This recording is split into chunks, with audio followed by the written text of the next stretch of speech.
السلام علیکم۔ وعلیکم السلام ورحمۃ اللہ وبرکاتہ۔ حضرت آپ کی بارگاہ میں ایک سوال ہے۔ جی حضرت امام مسلم بن عقیل کے ساتھ جو ان کے صاحبزادے کوفہ گئے تھے، جی حضرت امام مسلم بن عقیل کی شہادت کے بعد ان کے ساتھ کوفے والوں نے کیسا سلوک کیا؟ بسم اللہ الرحمن الرحیم۔ لک الحمد یا اللہ، صلو علی الحبیب صلی اللہ تعالی علیہ وآلہ وبارک وسلم، صلاۃ و سلام علیک یا رسول اللہ۔ معزز سامعین و ناظرین، اسلامک سوال جواب اس چینل کے ذریعے آج پھر ہم آپ کے سامنے حاضر ہیں ایک سوال کا جواب لے کر۔ تاریخ کربلا کا چھٹا بھاگ لے کر آپ کے سامنے حاضر ہیں، اور جو ہر روز سوال اور جواب کی شکل میں تاریخ کربلا آپ کی سماعتوں کی دہلیز تک پہنچانے کی سعادت حاصل کر رہے ہیں۔ آج پھر ایک سوال، اہم سوال کا جواب میں آپ اس کے جواب کی سعادت حاصل کر رہا ہوں آپ تک پہنچانے کی۔ آپ کی نوازشوں کے پیش نظر مجھے امید ہے کہ آپ پوری کلپ کو سنیں گے تاکہ آپ کی بات پوری سمجھ میں آئے۔ ابھی حافظ قاسم صاحب نے سوال کیا کہ حضرت مسلم بن عقیل رضی اللہ تعالیٰ عنہ جو امام حسین کا نمائندہ بن کر کوفہ آئے تھے، تو پچھلی کلپ میں حضرت مسلم بن عقیل کے حالات بتائے تھے کہ ان کے ساتھ کوفے والوں نے کیا کیا۔ اب اس کلپ میں یہ کہ ان کے ساتھ دو شہزادے اور آئے تھے، ان کے ایک کا نام محمد تھا، ایک کا نام ابراہیم تھا، اور دونوں نوعمر تھے۔ تو امام مسلم کی شہادت کے بعد ان دونوں بچوں کے ساتھ کوفے والوں نے کیا سلوک کیا، یہ آج کا سوال ہے، آپ اسی کا جواب سنیں۔ حضرت امام مسلم بن عقیل جب کوفے کے اندر تھے اور جب انہیں لگا کہ حالات بگڑ گئے ہیں، اور جس کے گھر آپ پناہ گزیں تھے ہانی بن عروہ، جب ان کو بھی گرفتار کر لیا، تو آپ نے اپنے دونوں بیٹوں کو، حضرت محمد ابراہیم کو، دونوں کو قاضی شریح جو محب اہل بیت تھے ان کے گھر حفاظت کی غرض سے چھوڑ دیا تھا کہ آپ ہمارے بچوں کی حفاظت کریں، اور بچوں کو اسے یہ کہہ کر آئے تھے کہ بیٹا میں بہت جلد آنے والا ہوں، ہانی گرفتار کر لیے گئے ہیں، ان کی رہائی کے لیے میں جا رہا ہوں، جلد انہیں رہا کرا کے اور تمہارے پاس آ جاؤں گا۔ اب بچے، شام ہوئی، بچے انتظار کرتے رہے، کب بابا آئیں گے، کب بابا آئیں گے۔ قاضی شریف ان کو کھانا کھلانا چاہتے تھے، لیکن وہ بابا کے آنے کے انتظار میں، آنے کی فکر میں کھانا نہیں کھاتے تھے، یہاں تک کہ رات گزری، دن ہوا۔ حضرت امام مسلم کی شہادت کے بعد ابن زیاد نے اعلان کر دیا کہ جو مسلم کے دو بچوں کو گرفتار کر کے میرے پاس لائے گا یا ان کی جاسوسی دے گا، اس کو انعام و کرام سے نوازا جائے گا، اور جو ان دو بچوں کو اپنے گھر میں پناہ دے گا اس کو سخت سزا دی جائے گی۔ یہ آواز رات کے وقت میں جب قاضی شریف کے کانوں میں گونجی تو بہت متفکر ہوئے، گھبرائے کہ اب حقیقت حال سے کس طرح سے بچوں کو آگاہ کیا جائے، جو بار بار مجھ سے یہ پوچھتے ہیں کہ ہمارے بابا کب آئیں گے، ہمارے بابا کب آئیں گے۔ اب حضرت قاضی شریف نے دونوں شہزادوں کو بلایا، اور موقع کو غنیمت سمجھتے ہوئے کہ اب جتنی جلدی ہو سکے ان بچوں کو مدینہ پہنچا دیا جائے۔ حالات ایسے بن چکے تھے، حضرت قاضی شریف نے دونوں شہزادوں کو بلا کر دونوں کے سروں پر شفقت کا ہاتھ پھیرا، سینے سے چمٹایا، دونوں اور پھوٹ پھوٹ کر رونے لگے۔ دونوں شہزادوں نے جب قاضی شریف کو روتا ہوا دیکھا تو شہزادے کہنے لگے، آج ہمارے اوپر اس طرح سے مشفقانہ ہاتھ کیسے پھیر رہے ہیں آپ، اور آپ روتے کیوں ہیں؟ کیا ہمارے بابا نہیں آئیں گے؟ اتنا کہنا تھا۔ اب قاضی شریف نے حقیقت حال سے دونوں بچوں کو آگاہ کرتے ہوئے سینے سے چمٹا کر کہا کہ شہزادوں، تمہارے بابا اب نہیں آئیں گے، تمہارے بابا شہید ہو گئے ہیں، تم یتیم ہو چکے ہو۔ اب حالات اس طرح کے بن چکے ہیں کہ اب مناسب یہ ہے کہ جتنی جلدی ہو سکے چھپ چھپا کر تم مدینے کے لیے روانہ ہو جاؤ۔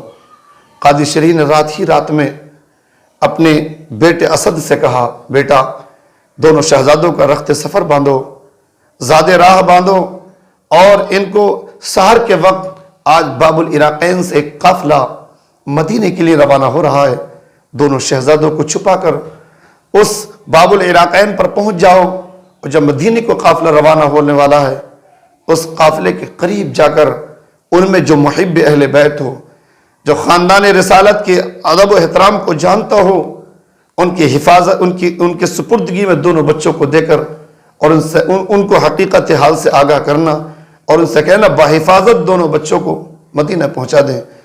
قاضی شرح کا شہزادہ اسد دونوں شہزادوں کو لے کر اور ان کا رخت سفر باندھا اور تیزی سے دوڑا کہ باب العراقین پر اتنا پہنچا، اللہ کو یہ منظور ہی نہیں تھا۔ جیسے ہی باب العراقین پر پہنچا، کیا دیکھا؟ وہ قافلہ رواں دواں ہو چکا تھا، لیکن کافی دوڑنے کے بعد اسد نے دیکھا قافلہ تو رواں ہو گیا ہے، لیکن اس قافلے کی گرد و غبار نظر آ رہی تھی۔ دونوں شہزادوں سے کہا کہ دیکھو یہ جو راستہ جا رہا ہے سیدھا، وہ تو گرد نظر آ رہی ہے، وہی مدینے کا قافلہ ہے۔ اب میں تمہارے ساتھ دوڑوں، یہ دن نکل چکا ہے، یہ مناسب نہیں ہے، اب تم خود دوڑتے ہوئے جاؤ۔ دونوں بھائیوں نے ایک دوسرے کے ہاتھ میں ہاتھ ڈالا اور اس قافلے کے پکڑنے کے لیے دوڑتے گئے کہ یہاں تک کہ دوڑتے دنے بچے تھے۔ ایک بھائی کے پیر میں کانٹا چبھتا ہے، دوسرا بھائی اس کو گھسیٹتا ہوا لے کر چلتا ہے، کانٹا نکالتے ہیں پھر دوڑتے ہیں۔ کیا دیکھا؟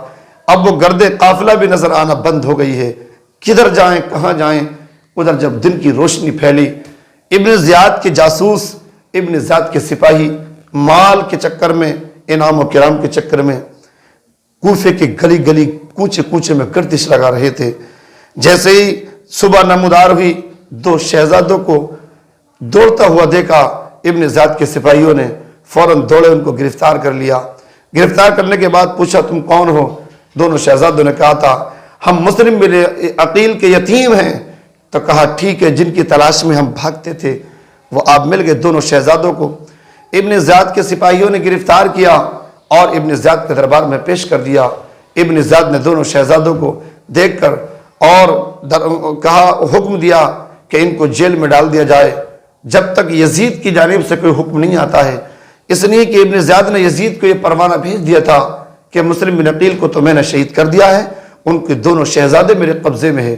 اب جب تک یزید کے یہاں سے خبر نہیں آتی ہے ان کے ساتھ کیا کیا جائے گا، اس وقت ان دونوں کو اس اندھیری کوٹری میں جو کوفے کا جیل خانہ تھا اس میں ڈال دیا جاتا ہے۔ دونوں شہزادوں نے اندھیرا کمرہ دیکھا، اندھیری کوٹری دیکھی، ایک دوسرے سے پوچھنے لگے بھائی ہم کون سی دنیا میں آ گئے ہیں؟ مدینے میں تو کہیں ایسا گھر نہیں تھا، ایسے مکان نہیں تھے جس میں اتنی اندھیری ہو، یہ کیسی دنیا میں آ گئے ہیں؟ وہ نہیں جانتے تھے کہ جیل کسے کہتے ہیں۔ دونوں شہزادے آپس میں گفتگو کر رہے تھے کہ بھائی اب مدینہ ہم کب پہنچیں گے؟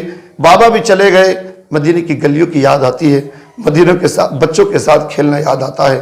دونوں شہزادے آپس میں گفتگو کر رہے ہیں، لیکن اس جیل کا جو داروغہ تھا، مشکور نامی داروغہ، یہ محب اہل بیت تھا، خاندان رسالت صلی اللہ علیہ وسلم کے مقام و مراتب کو جانتا تھا۔ اس نے دونوں بچوں کو جب روتا ہوا دیکھا اس اندھیری کوٹری میں تو اس نے فیصلہ کر لیا چاہے کچھ بھی ہو، یہ کرسی جائے چلی جائے، یہ نوکری جائے چلی جائے، یہ جان بھی جائے چلی جائے، لیکن مسلم کے دونوں شہزادوں کی جان کی حفاظت کروں گا۔ اس نے رات میں دونوں شہزادوں کو جیل خانے سے نکالا، مشکور نامی داروغہ نے، اور نکالنے کے بعد گھر لے کر گیا، کھانا کھلایا، کپڑے پہنائے، اور اس کے بعد جو راستہ قادسیہ کو جا رہا تھا اس راستے پر چھوڑ کر رات ہی میں کہا، اپنی انگوٹھی دی اور اس نے کہا تھا دونوں شہزادوں اس راستے سے دوڑتے چلنا، جب قادسیہ پہنچو وہاں کے کوتوال سے ملنا، میری انگوٹھی بطور نشانی اس کو دکھانا اور ان سے کہنا کہ ہم مسلم کے شہزادے ہیں، نبی کے گھر والے ہیں، خاندان رسالت کے 2 پھول ہیں، تمہارے بھائی نے کہا ہے ہمیں بحفاظت مدینہ پہنچا دو۔ میرا بھائی بھی خاندان رسالت میں آپ صلی اللہ علیہ وسلم سے محبت کرنے والا ہے، وہ آپ کو بڑے ادب و احترام سے بحفاظت مدینہ پہنچا دے گا۔ لیکن ان بچوں کو معلوم کیا تھا قادسیہ کدھر ہے؟ وہ دونوں بس اللہ کی قدرت کا کرشمہ کچھ اور ہی تھا، دونوں شہزادے ساری رات دوڑتے رہے، راستہ بھٹک گئے۔ جب صبح نمودار ہوئی تو وہیں تھے جہاں سے دوڑنا شروع کیا تھا۔ جب صبح کی روشنی پھیلنا شروع ہوئی، طلوع آفتاب ہوا، دونوں شہزادے پھر گھبرا گئے کہ اب دن کی روشنی میں کہیں پھر ابن زیاد کے سپاہی ہمیں گرفتار نہ کر لیں۔ دونوں گھبراتے ہوئے ایک کنویں کے قریب گئے، کیا دیکھا؟ ایک پیڑ نظر آیا، اس کھوکھلا پیڑ تھا۔ دونوں بھائی اس پیڑ کے اندر چھپ جاتے ہیں کہ دن تو اس کے اندر گزار لو، جب رات ہوگی پھر دوڑنا شروع کر دیں گے، شاید کہ ہم منزل تک پہنچ جائیں۔ دونوں بھائی آپس میں ایک دوسرے سے باتیں کر کے پھوٹ پھوٹ کر رو رہے تھے کہ ایک لونڈی، ایک خادمہ اس کنویں سے پانی لینے آتی ہے۔ جیسے ہی اس نے دیکھا کہ اس پیڑ سے بچوں کے رونے کی آواز آ رہی ہے، قریب گئی، اس لونڈی نے جا کر دیکھا، دو دمکتے چمکتے پھول تھے جن کے چہروں سے نور ٹپک رہا تھا۔ دونوں شہزادوں کو دیکھ نے کہا، اتنے حسن و جمال کے پیکر کس کے بیٹے اس پیڑ کی خو میں بیٹھے ہیں؟ دونوں بچوں سے پوچھنے لگے، بچوں تم کون ہو؟ دونوں بچے پھوٹ پھوٹ کر رونے لگے۔ کہا، ایسے لگتا ہے شاید کہ تم مسلم بن عقیل کے بیٹے ہو۔ جب اپنے بابا کا نام سنا تو دونوں شہزادے اور رونے لگے کہ ہاں ہم مسلم بن عقیل کے بیٹے ہیں۔ اس لونڈی نے کہا تھا، شہزادو گھبراؤ مت، رو مت، جس مالکہ کی میں لونڈی ہوں، خادمہ ہوں، وہ اہل بیت اطہار سے بہت محبت کرتی ہے، نبی کے گھر والوں سے بہت پیار کرتی ہے، چلو تمہیں ادب و احترام کے ساتھ، عزت کے ساتھ رکھا جائے گا۔ دونوں شہزادے سہم گئے، ڈرتے ہوئے کانپتے، دونوں شہزادے ڈرتے ہوئے کانپتے ہوئے اس لونڈی کے ساتھ چلنے لگے۔ اصل وہ لونڈی جیسے ہی دونوں شہزادوں کو لے کر اپنی مالکہ کے گھر پہنچی، مالکہ نے پوچھا کہ اے لونڈی، یہ دو بچے کس کے ہیں؟ کہا، یہ دونوں شہزادے حضرت مسلم بن عقیل کے ہیں۔ اتنا سننا تھا۔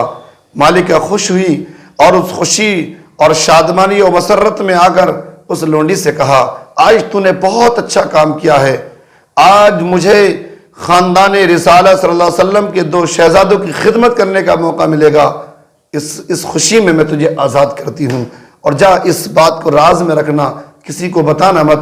اور دونوں شہزادوں کو اس خاتون نے اچھی طریقے سے نہلایا دھلایا، کپڑے پہنائے، بستر لگایا، اچھا کھانا کھلایا، اور شہزادوں سے کہا، بیٹا شہزادو پریشان مت ہونا، میں تمہاری بھرپور خدمت کروں گی، اور موقع ملے گا تو میں تمہیں تمہارے وطن تک پہنچانے کی کوشش کروں گی۔ عزیزان ملت اسلامیہ، لیکن ادھر وہ ان دونوں شہزادوں کی خدمت کر رہی ہے، ادھر وہ جو مشکور نامی داروغہ تھا جس نے جیل سے ان دونوں شہزادوں کو نکالا تھا، ابن زیاد کو جب معلوم ہوا کہ ہاں دونوں شہزادے کو جیل سے نکال دیا گیا ہے، فوراً مشکور کو طلب کیا اور مشکور سے کہا، اے داروغہ جیل، یہ بتا تو نے ان دونوں شہزادوں کو، ان دونوں بچوں کو اس جیل سے کیوں نکال دیا؟ اس میں تجھے کیا ملا؟ کہا، اس میں مجھے بہت کچھ ملا، اس میں میں نے ان دونوں کو اللہ اس کی رسول کی رضا کے لیے نکالا ہے۔ کہ تجھے ملے گا کیا؟ کہ مجھے یہ ملے گا کل میدان محشر میں جب شفیع محشر رحمت للعالمین صلی اللہ علیہ وسلم شفاعت فرما رہے ہوں گے تو میرا یہ عمل ایسا ہوگا جو اللہ کے رسول کی بارگاہ میں پیش کر دوں گا، اسی عمل کی وجہ سے مجھے یقین ہے کہ میرے آقا میری شفاعت فرما دیں گے۔ اور تو نے جو حضرت امام مسلم کو شہید کیا ہے، اس شہادت کے سبب تو اس انعام سے محروم رہے گا۔ اس نے کہا، تجھے میرا ڈر نہیں لگا؟ تو مشکور نامی داروغہ نے کہا تھا، جو اللہ سے ڈرتا ہے وہ کسی اور سے نہیں ڈرتا۔ جب اتنا سنا تو ابن زیاد غضبناک ہو گیا اور فوراً اس نے جلاد کو حکم دیا کہ اس مشکور کو سخت سے سخت سزا دی جائے، یہاں تک کہ اس کے سر کو بھی قلم کر دیا جائے۔ اب جیسے ہی جلاد نے پہلا کوڑا مارا، آپ نے پڑھا بسم اللہ الرحمن الرحیم، دوسرا کوڑا مارا، مشکور نامی داروغہ نے پڑھا، یا الہ العالمین تیرا شکر ہے یا اللہ، تو مجھے صبر و ہمت عطا فرما۔ تیسرا کوڑا مارا، یا اللہ آج تیرا کروڑ احسان ہے، اگر مجھے سزا بھی مل رہی ہے تو تیرے محبوب کے خاندان کے دو شہزادوں کی حفاظت کرنے کی وجہ سے مل رہی ہے، یا اللہ میرے اس عمل کو قبول فرمانا اور اس عمل کو میرے لیے نجات کا ذریعہ بنانا۔ یہ دعائیں کرتے ہوئے اس جلاد نے مشکور نامی داروغہ کے سر کو تن سے جدا کر دیا۔ خاندان رسالت کی حفاظت کے لیے یہ ایک پہلی شہادت مشکور نامی داروغہ کی ہو جاتی ہے۔ اس کے بعد ادھر وہ خاتون ان دونوں بچوں کو اچھا کھانا کھلا کر بستر لگا دیتی ہے۔ شام کا جب وقت ہوا، اس کا شوہر حارث جیسے ہی گھر میں انٹر ہوا، داخل ہوا، اس خاتون نے دیکھا چہرے پر تھکاوٹ کے آثار ہیں، گرد و غبار ہے۔ وہ خاتون کہنے لگی، اے میرے شوہر، سارا دن کہاں رہے ہو؟ آج تمہاری کوئی خبر نہ ملی اور تمہارے چہرے پر تھکاوٹ کے آثار کیسے ہیں؟ حارث نے کہا، اے بیوی، آج میں ایک بہت بڑے انعام و کرام کے لیے جو امیر کوفہ ابن زیاد نے رکھا ہے اس کی تلاش میں پورا دن دوڑا ہوں۔ کیا وہ کیا انعام و کرام تھا؟ کہ مسلم کے 2 شہزادے جو کوفہ کے اندر ہیں ان کی تلاش کے لیے انعام رکھا تھا کہ جو ان کی جاسوسی کرے گا، جو ان کو گرفتار کر کے لائے گا، اور مشکور نامی داروغہ نے ان کو جیل سے نکال دیا تھا، تو جو ان کو تلاش کر کے لائے گا، جو ان کی گرفتاری کرے گا، اس کو گھوڑا، لباس فاخرہ اور بہت انعام و کرام دیا جائے گا۔ اس خاتون نے کہا، اے میرے سرتاج، میرے شوہر، تمہیں اللہ کا خوف تمہارے دل میں نہیں آیا؟ اللہ کو ناراض کرنے کے لیے، اس کے رسول کو ناراض کرنے کے لیے دنیا کے لالچ میں آ کر اپنے آخرت کا سودا کر رہے ہو؟ تم ان بچوں پر رحم نہیں آیا؟ وہ رسول کے خاندان کے دو پھول ہیں، تم ان پھولوں کو پکڑنے کے لیے رحم نہیں آیا؟ اس ظالم نے کہا، اے تو مجھے مت سمجھا، مجھے گیان مت دے، خاموش ہو جا، مجھے کھانا لا۔ کھانا کھایا، وہ بستر پر آرام سے سو گیا۔ لیکن ادھر یہ اس کمرے میں، جس کمرے میں بحفاظت دونوں شہزادے سو رہے تھے، اللہ کی منظوری ہی کچھ اور تھا۔ بڑے شہزادے حضرت ابراہیم نے خواب دیکھا، بھڑک کر اٹھا، چھوٹے بھائی کو اٹھایا، کہا، بیٹا بھائی اٹھو، اب سونے کا وقت نہیں رہا، اٹھو، اب ہماری شہادت کا وقت آ گیا ہے۔ چھوٹا بھائی بڑے بھائی سے چمٹ کر پھوٹ کر رونے لگا۔ حضرت ابراہیم بڑے محمد نے کہا کہ بھائی ایسی باتیں کیوں کرتے ہو آپ؟ کہ میں نے ابھی خواب دیکھا ہے۔ میں نے کیا دیکھا؟ میرے آقا سرور کائنات صلی اللہ علیہ وسلم جنت میں ٹہل رہے ہیں، ان کے ساتھ مولائے کائنات بھی ہیں، سیدہ کائنات فاطمہ الزہرا بھی ہیں، اور ہمارے بابا امام مسلم بھی ہیں۔ لیکن میں نے کیا دیکھا ہے؟ ہمارے آقا سرور کائنات صلی اللہ تعالیٰ علیہ وسلم بابا مسلم کی طرف دیکھ کر کہتے تھے کہ اے مسلم، تم تنہا آ گئے ہو، دونوں بیٹوں کو اپنے ظالموں میں چھوڑ آئے ہو؟ تو بابا نے کہا تھا، آقا دونوں شہزادے بھی بہت جلد ہمارے پاس آنے والے ہیں، بھائی اٹھو، اس خواب سے لگتا ہے اب ہماری شہادت کا وقت آ گیا ہے۔ ان دونوں کے رونے کی آواز جب اس ظالم حارث کے کانوں میں پہنچی، فوراً بیدار ہوا، اپنی بیوی سے کہا، کمرے کے اندر کن بچوں کی رونے کی آواز آتی ہے؟ بیوی سہم گئی کہ کچھ نہیں۔ آخرکار اس کمرے کے اندر گیا، چراغ روشن کیا، کیا دیکھا؟ دونوں بھائی ایک دوسرے سے مل کر پھوٹ کر رو رہے ہیں۔ ظالم حارث نے کہا، اے بچوں، تم کون ہو؟ کیوں آئے ہو ہمارے گھر میں؟ ان کو تو معلوم تھا کہ ہم ایسے گھر میں جہاں ہماری حفاظت ہو رہی ہے۔ دونوں شہزادوں نے کہا، ہم مسلم بن عقیل کے 2 یتیم ہیں۔ اتنا سننا تھا، ظالم حارث غضبناک ہو جاتا ہے، فوراً دونوں کو مارنا پیٹنا شروع کر دیتا ہے۔ کہا، تمہاری تلاش میں پورا دن دوڑا ہوں میں، یہاں تک کہ جس گھوڑے پر بیٹھ کر میں دوڑا تھا وہ تھک کر مر گیا، پھر میں پیدل دوڑا ہوں، اور تم میرے گھر میں محفوظ ہو۔ اپنی بیوی سے کہا، تو نے ان کو کیوں چھپا رکھا ہے؟ بیوی قدموں میں گر جاتی، کہتی ہے، تمہیں خدا کا واسطہ، تمہیں رسول خدا کا واسطہ، ان بچوں پر رحم کرو، یہ یتیم ہیں، یہ رسول کے گھرانے کے پھول ہیں، ان کی خدمت کرنا باعث برکت ہے، ان کے ساتھ ظلم و زیادتی نہ کرو۔ قدموں میں چمٹ جاتی ہے۔ اس ظالم نے اس طرح سے دھکا دیا اپنی بیوی کو، دیوار میں جا کر لگتی ہے، زخمی ہو جاتی ہے۔ اس ظالم نے دونوں شہزادوں کو ان کے زلفوں کے بل گھسیٹا، اور گھسیٹنے کے بعد اس طرح سے سواری پر لٹکا دیا جس طرح سے کوئی مال لے کر جاتے ہیں۔ اور جب تلوار نکالی، ننگی تلوار اور زہر میں بجھا ہوا نیزہ، دونوں بچوں نے دیکھ کر رونے لگے، سہم گئے، گھبرا گئے۔ یہ ظالم دونوں شہزادوں کو گھسیٹ کر نہر فرات کے قریب لاتا ہے۔ اسے خطرہ یہ تھا اگر زندہ لے کر جاؤں گا تو پھر کوئی نہ کوئی چھین لے گا مجھ سے، حالات بگڑ جائیں گے۔ نہر فرات کے قریب لا کر اس ظالم نے تلوار نکالی، تلوار نکال کر شہید کرنا چاہتا تھا کہ وہی اس کی بیوی ہانپتی کانپتی گرتی دوڑتی آئی، پھر آ کر قدموں میں گر گئی، درمیان میں کھڑی ہو گئی، کہا ان بچوں کو قتل کرنے سے پہلے مجھے قتل کر دے۔ ظالم کے دماغ پر شیطان سوار تھا، مال کا بھوت سوار تھا۔ اس نے تلوار اپنی بیوی کے ماری، بیوی زخمی ہو کر زمین پر تڑپنے لگی، پھر تلوار اٹھا کر بچوں کو قتل کرنا چاہتا تھا۔